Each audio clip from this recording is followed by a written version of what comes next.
ازيكم حبايب قلبي؟ عاملين ايه؟ فيديو جديد معاكم النهارده. متنسوش بقى في اللايك والشير كومنت حلو من النص. صلوا على كل حبايب قلبي عليه الصلاه والسلام. وانا بدات هنا معاكم ان انا اعمل ايه؟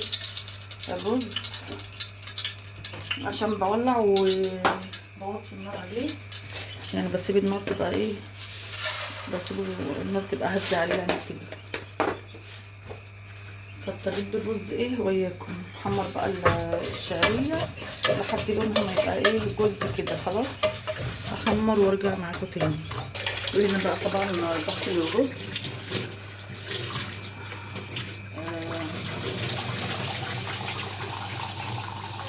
عايزه اقول لكم الازازه دي ده لبن انا جايباه من الفلاحين وكده، بحبه بيطلع قشطه يعني حلوه كده.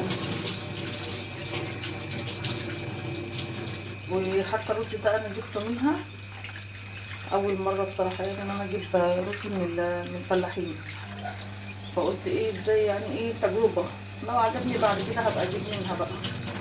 ما حبيتش اجيب كميه كتيره، هصفيه بقى من الميه ولما اجي احطه على الشعريه ايه هصور. بصوا طبعا هنا بقى الشعريه ابتدت تاخد اللون الجولد اهو الحلو ده. ماشي،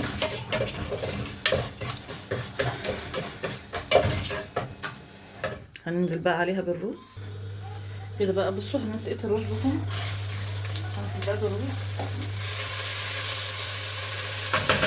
طبعا هنقلب عشان خاطر ايه ميمسكش في قعر الحله، فهبتدي ان انا ايه اقلبه كده اهو. انا هنا طبعا بنزل كل اللي في الايه في البلاستيكيه تمام كده اهو. ماشي، ادي بقى ايه تقليبه.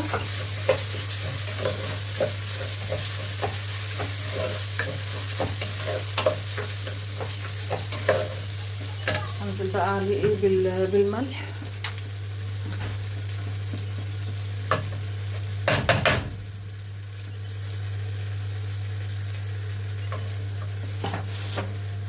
وواحدة ماجي. ماشي، طبعا بقى انا لما بحط الميه بتاعته يعني بدوقه بقى كان عايز ملح تاني ولا لا.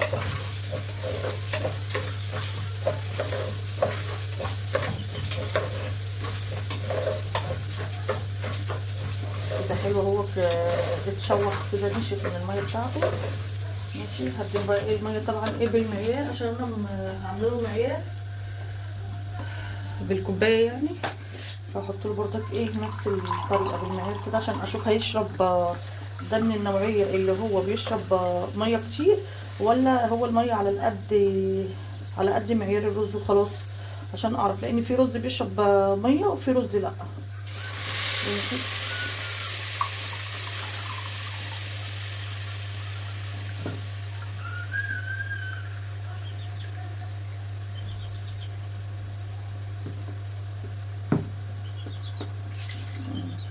طبعا كده ايه احسن، لان بالبوز هطول كده 3. حطيت ايه نفس معيار الايه الرز. هوطي بقى، هولع عليه بقى على العين الصغيره واوطي بقى عليه خالص، يتشرب بقى ايه براحته كده هو، عشان يستوي ايه على مهله يعني.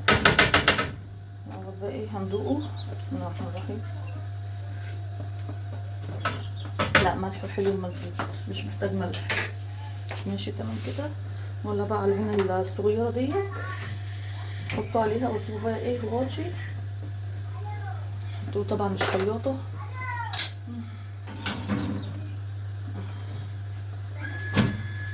هنا بقى دي الميه بتاعت اللي وراك. ماشي، انا مش وراك، انا جايبه فرخه بس بشيل الصدر منها عشان بيبقى تقيل في اكله، وبعمله بقى بانيه، بعمله في اي اكله تانية كده يعني. اول ما الميه تغلي بقى هنسقط فيها الفراخ. بصوا بقى هنا ايه هشرب بقى الفراخ بتاعتي. طبعا انا كنت نقعاها معاهم بقى بميه بملح وليمون وسنه خل بسيطه. اغسل بس الجناح كده من الرقبه ديت اهو، يوصل زي القشطه ديت.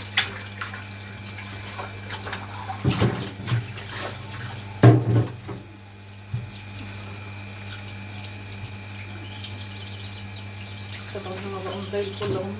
الحمد لله. صلوا على رسول حبيب قلبي عليه الصلاة والسلام. عليه أفضل الصلاة والسلام. عايزة أقول لكم بقى ده مش غطا الحلة ديت. ده مش غطا الحلة ديت. تمام كده هو. عايزة أقول لكم المية كانت عاملة ريمة يعني بيضة عشان بقى شوية بتغلي. قبل بقى ايه ما شطفت الفراخ يعني وكده. بسم الله الرحمن الرحيم. بسم الله الرحمن الرحيم.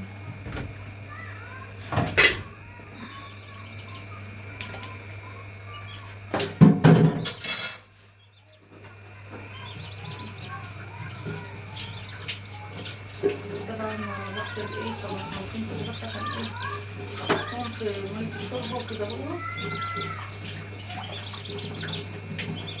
ماشي. احط بقى ايه في مية الشوربة طماطمتين.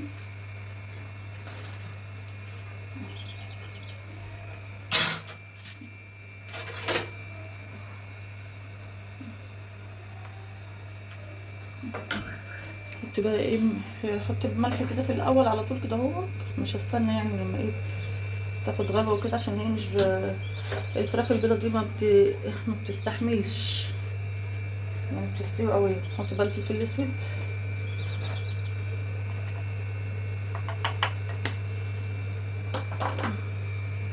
ماشي. تحط ورقتين لوري برضك معاهم بس واسيبهم بقى ايه مع نفسهم بقى كده يستووا بقى. هوجيهم بقى العين اللي ورا عشان هنا ايه اشغل على اللبن اولع على اللبن يعني.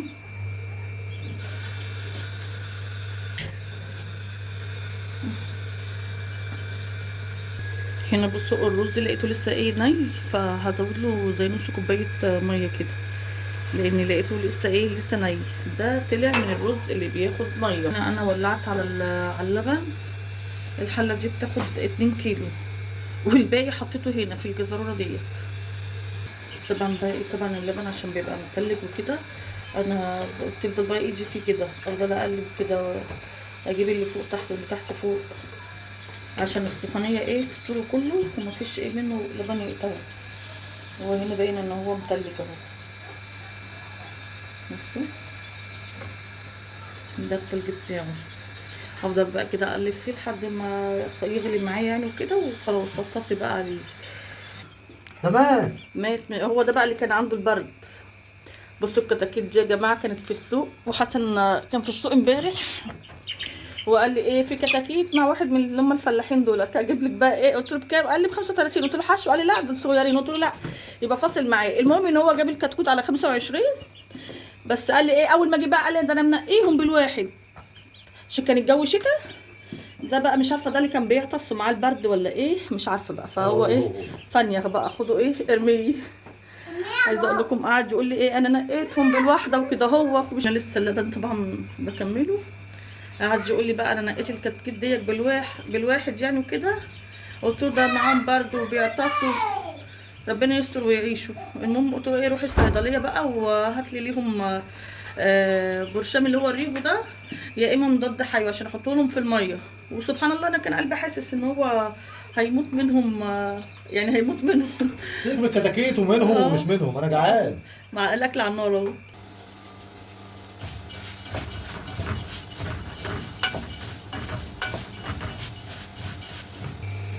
طبعا انا هنا بقى ايه بحمر شويه لسان عصفور كده عشان حاسه ان القولون تعب معدته فمش هعمل طبيخ يعني.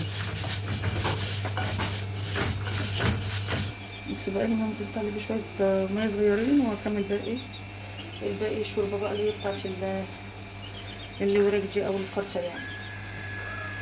ماشي.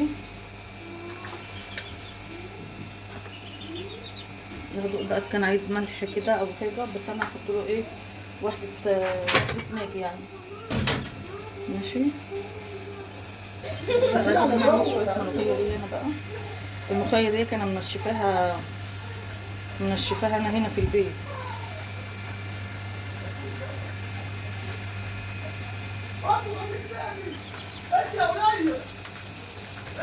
انتوا سامعين؟ بصوا سامعين انس وحسن بيلعبوا مع بعضهم.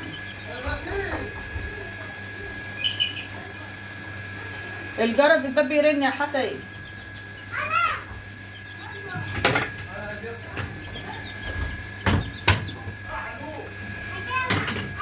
كده انا هنرمي الفصل الملوخية بقى.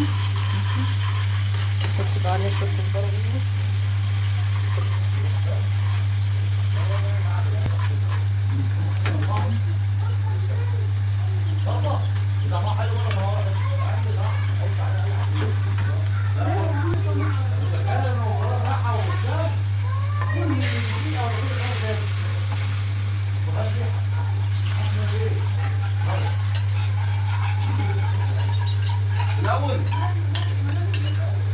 طبعا كده ايه خلصت انا كده الاكل كله بقى هو خلصت.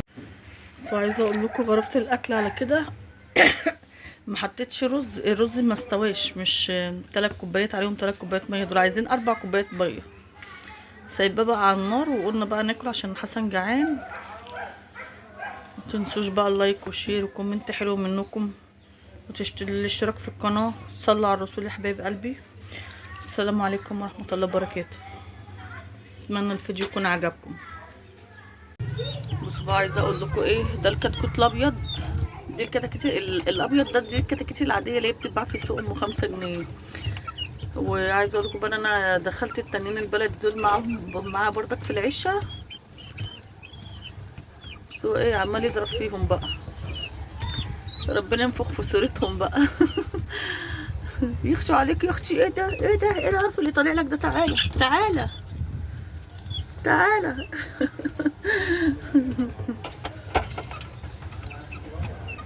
عارف هي هو ايه اللي مش راضي ياكل؟ مش عايزه ياكل هناك. يروح تحت منه ياكل. هو بعد كده الاكل يتحط لهم هناك في الجنب كده، والميه هنا في جنب عشان ما يعجبوش. الميه في الجنب ايه؟ حلوين.